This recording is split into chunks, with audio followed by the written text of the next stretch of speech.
What is this God? What is the consistency of God? This Brahman state, this absolute state. You see, if you give anything a name, it has a state. It has a presence. It exists.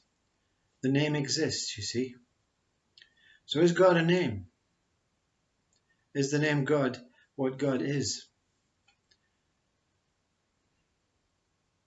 We have a description. A name can describe a priest, and the priest, in our mind-based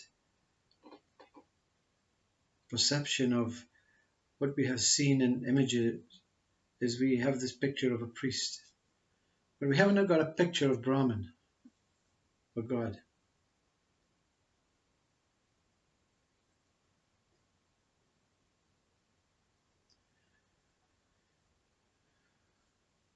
Whatever this God is, it's one, you see.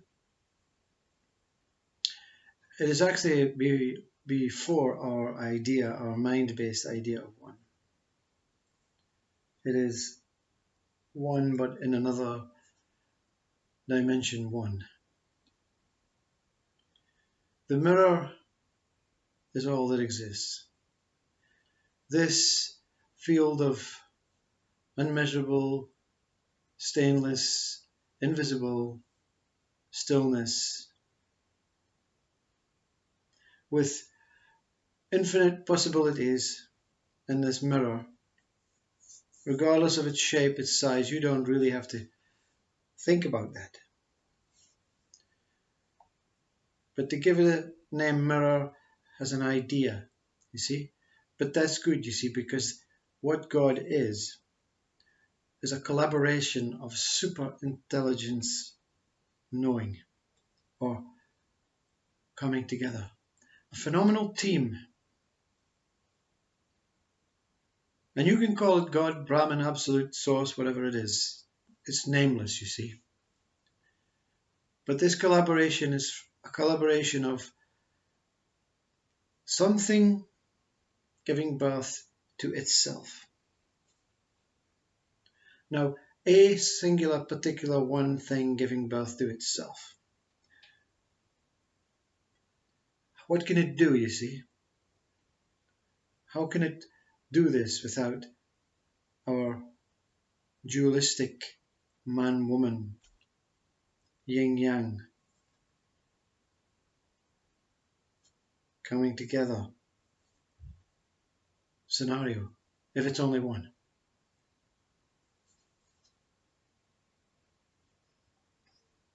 Let's actually look at what it's made of. Again, these are names. So if there's pictures in your mind, I apologize. But consciousness is this thing that shrouds everything, and everything is born from. But again, how can it be born without two? You see, so let's say consciousness is God, Brahman, absolute.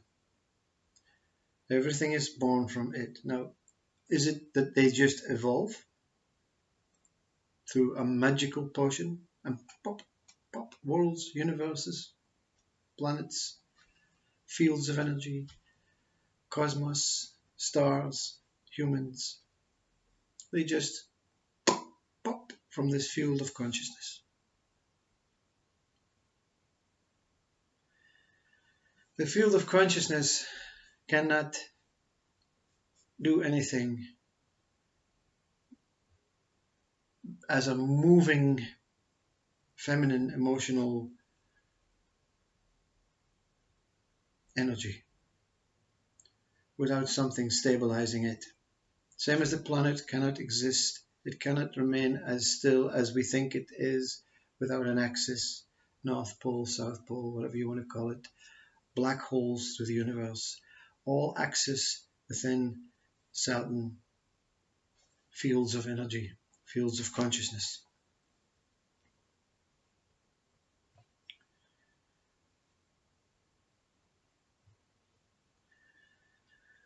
When this axis, which we call I, this tower, where everything really exists but as death. When we say death, no life, it exists, but it has no idea of what it is, where it is, what it's made of, what it looks like. Consciousness enshrouds it, and this I axis holds consciousness together. It is the stability, the maple, and consciousness is the ribbons. Now are you getting the picture? The moment these two meet, now where they come from is a simple idea, a simple thought. We can't even call it darkness, but this no name, this source that had no life, but was all-encompassing every life, gave birth to itself so that it could see life within itself as what we call moving life.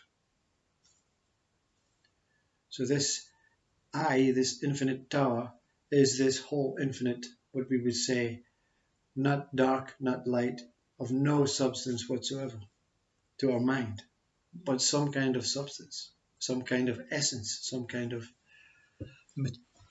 I wouldn't say material, but a scent. The moment consciousness and I merged, there was a breathing point where birth was going to take place, and like every other birth, human birth, there was a development of the womb within this two meeting. And in this 9-month period, approximately we can only measure it against our human state, birth.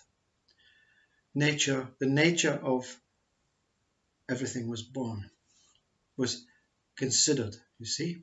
These two forces, this collaboration, these two teams got together and worked out what they could create between themselves.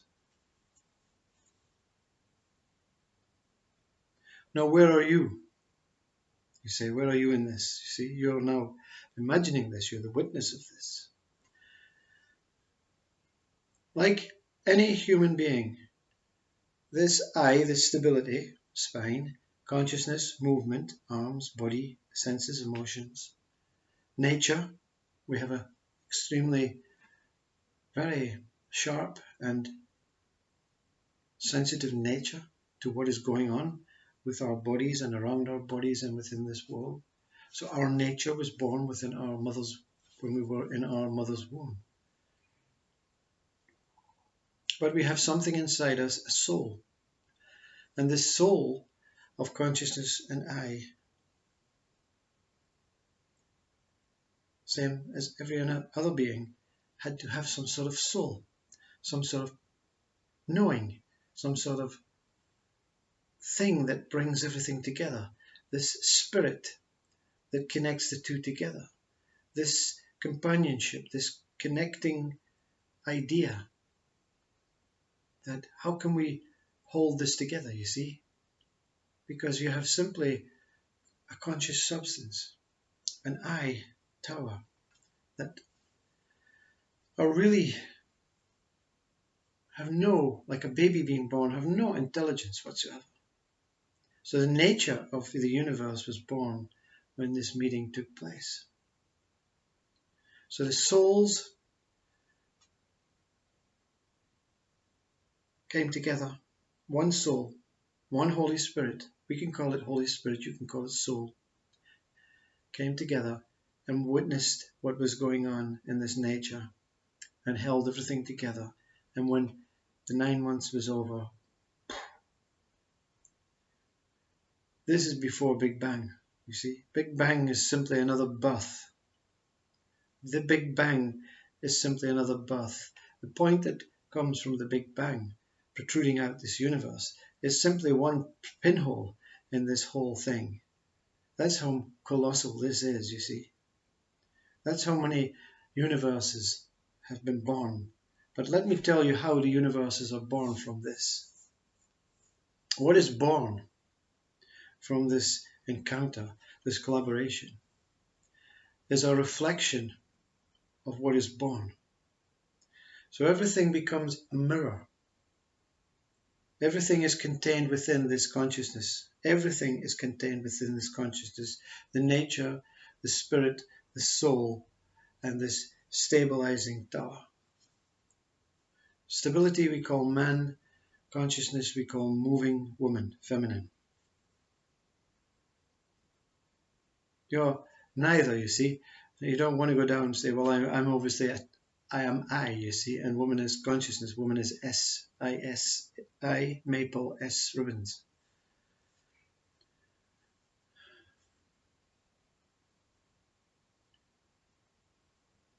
Everything within this is a reflective thing. One mirror, one field. When you say field, you think flat, you see. When you say mirror, you think flat. But this whole infinite, fading, but not fading consciousness, within this consciousness, it is a mirror. And everything that shines within this are reflections of mirrors, and therefore universes are born as reflections of this primary reflection of this whole collaboration wanting to see itself as life. Everything within this consciousness is mirror, reflection, and every time light comes on it, a universe is born. But it's not real, you see. There is only one whole being, if you want to call it. One whole collaboration, one whole single moment. And everything within it is simply reflections of this whole encounter, this whole one moment, this whole birth. That is why we are experiencing every moment of our day a reproduction of birth. New leaves, new babies, new birth, new breath, new thoughts, new skin. Yeah?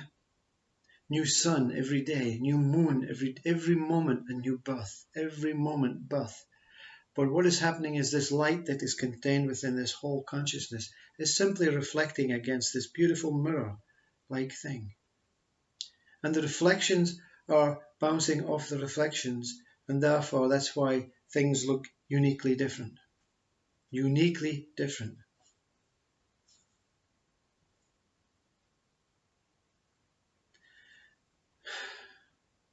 So this is God. Everything within consciousness, I, nature, soul, Holy Spirit. Whole thing is God, you see. So you're a reflection of yourself, you see.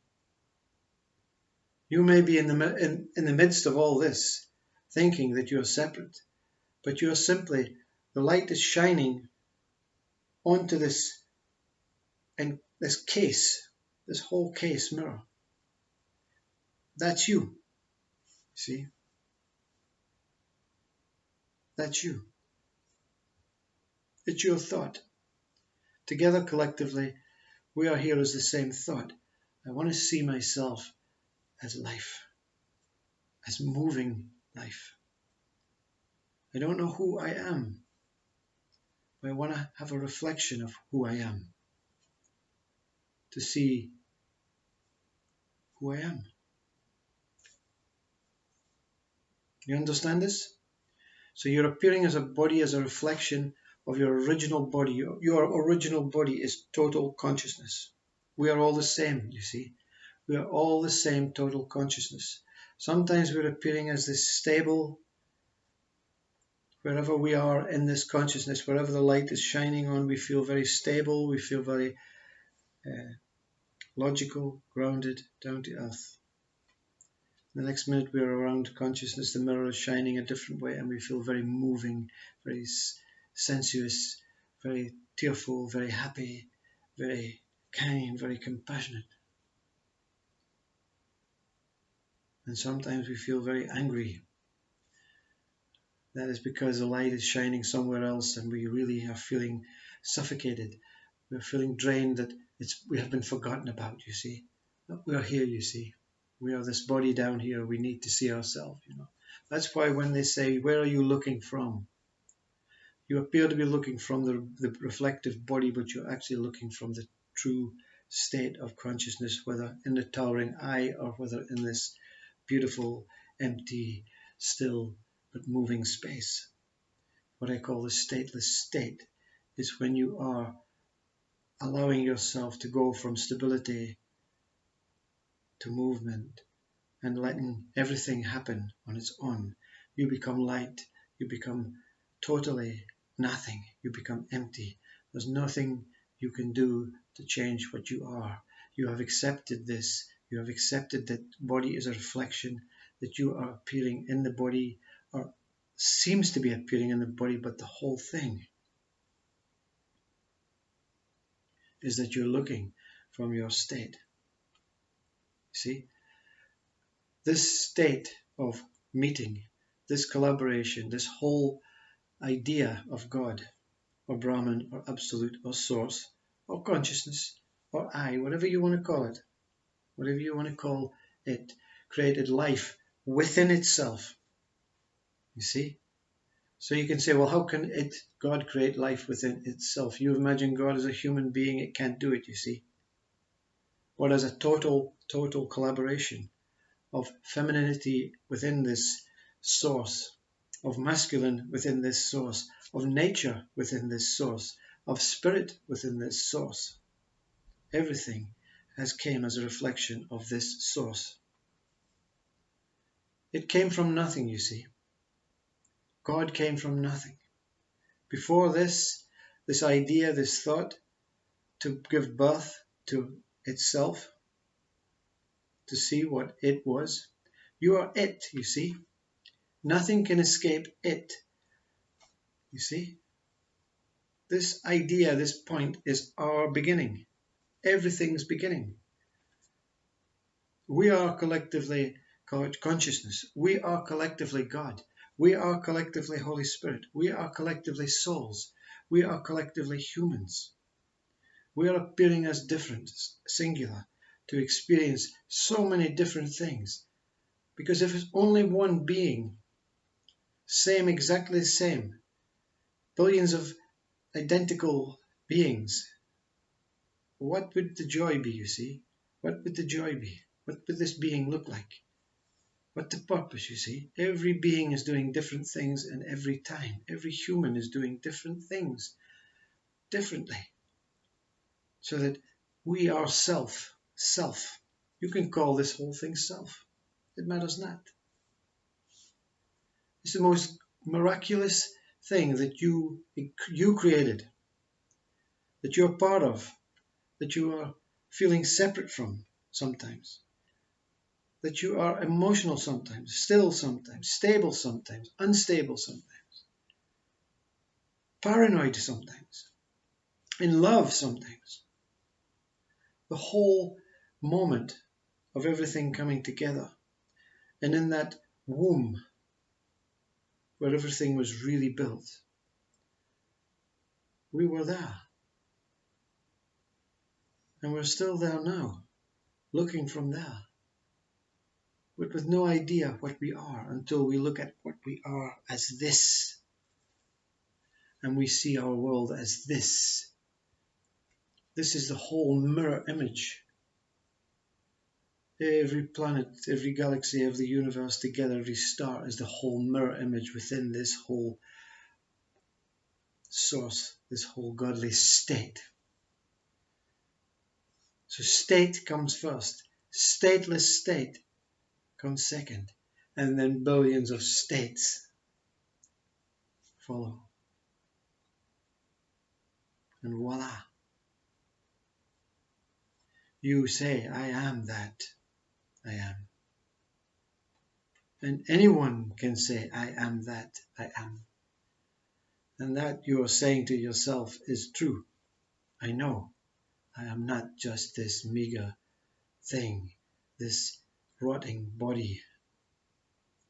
I am before that. See? Even that you are, but you are even before that. Because it was your idea. It was a singular thought, a singular idea, that this whole no substance, no light, no darkness, no life, no death, no meaning, no purpose, no anything, not a single sound. And then from that, this idea. Can you go beyond your idea?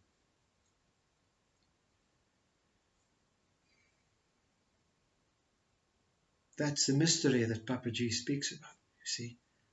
The mystery to the door. That's the mystery. We'll never know. Even science will not find that one. Even the one that goes within will not find that one. Because we have to go in together collectively as one and suddenly look at what we are as one. Our minds are too minuscule individually to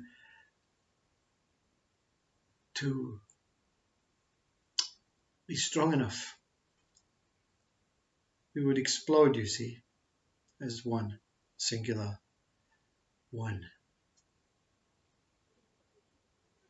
The idea of all this is for all to see this, you see, for all to be revealed as truth. And slowly many are being revealed, and when they are revealed, you know. You know. Many are coming next. Many are going to follow this. Many are awakening to their self. Many are going further deeper within themselves. Many are going to deep consciousness within themselves. Deep consciousness is in the core of consciousness, in the middle of the tower, in the center, where everything shines from, where everything is born from. Everything met. Nature, soul, Holy Spirit, consciousness, I, and the idea all met together. What a collaboration. What a super intelligent force we are to be able to produce all of this with simply a thought and experience it as what we say, real forms, real life, reflections of real life. This mystery that we are beyond this idea has to include real life, you see. Has to be the original before the reflection. The original state. Is there simply an elongated states, stateless state, state, stateless state, states? I've always maintained the hourglass is the secret, you see. The door to the hourglass is the idea to all worlds, to all. This is one whole encompassing world that happens in one moment, one grain of sand. How many ideas has already been created? How many ideas are to follow? How many ideas have we passed?